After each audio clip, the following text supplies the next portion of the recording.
રામજી શ્રી સીતાજી બાજુમાં બેઠા હતા વનમાં. લક્ષ્મણજી આવ્યા. રામને એમ થયું કે લાવને વિનોદ કરું, થોડોક આનંદ કરીએ, નકર આ બંને જણા આ મારી સાથે આવ્યા તો છે પણ એની સાથે આ વિનોદ કરીએ, મનોરંજન બીજા તો શું હોય, પણ ભગવાનને તો વિનોદ કરવાનો આનંદ આવ્યો કે થોડોક આનંદ કરીએ. એટલે બંને જણા બેઠા હતા. લક્ષ્મણજી આવ્યા.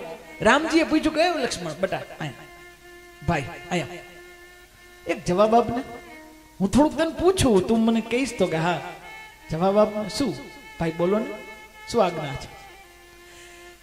રામજી એ પોતાના ચરણ હતા, બાજુમાં સીતાજીના ચરણ હતા, એટલે પૂછ્યું કે આ બે ચરણમાંથી સુંદર બેસ્ટ ચરણ કેના છે, સારા ચરણ કેના છે?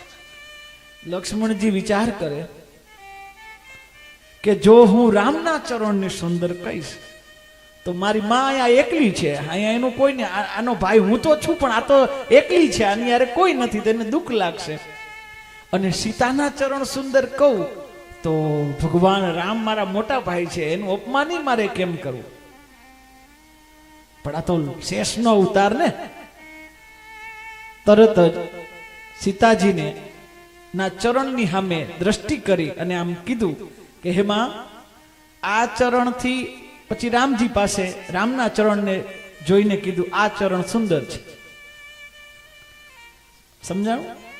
સીતાજીના ચરણ એટલે કે આ ચરણથી આ ચરણ સુંદર છે. એટલે પેલા રામને કીધું સીતાજીના ચરણ કરતા તમારા બેસ્ટ. સીતાજીને ખોટું ન લાગે ને એટલે બધું કીધું કે જો એક જ વાક્યમાં, માં રામના ચરણ એમને એમ સુંદર નથી, આ ચરણ થી તમારા ચરણ આવી, એટલે સીતાના ચરણ થકી આ ચરણ સુંદર છે.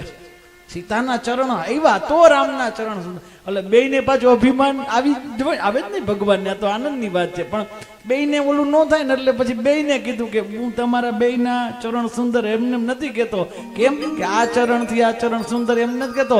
માં હે બાપ, તમારા બેનું આચરણ સારું છે ને, આ ચરણથી તમારા ચરણ સુંદર છે, તમારું આચરણ સુંદર છે, એનાથી તમારા ચરણ સુંદર છે. આપણું આચરણ સુંદર હોય તો આપણા ચરણ સુંદર હોય, આચરણ સુંદર બને એટલે મંગલાચરણ છે. તો ભાગવત ના મંગલાચરણની અંદર પ્રવેશ કરીએ. ભાગવત 12 સ્કંદ છે, ભાગવતના 12 સ્કંદ છે, 18,000 શ્લોક છે, 335 કરતા વધારે અધ્યાય છે, 57 કરતા પણ વધારે સ્તુતિ છે, લગભગ 75 લાખ કરતા પણ વધારે શબ્દ છે ભાગવત.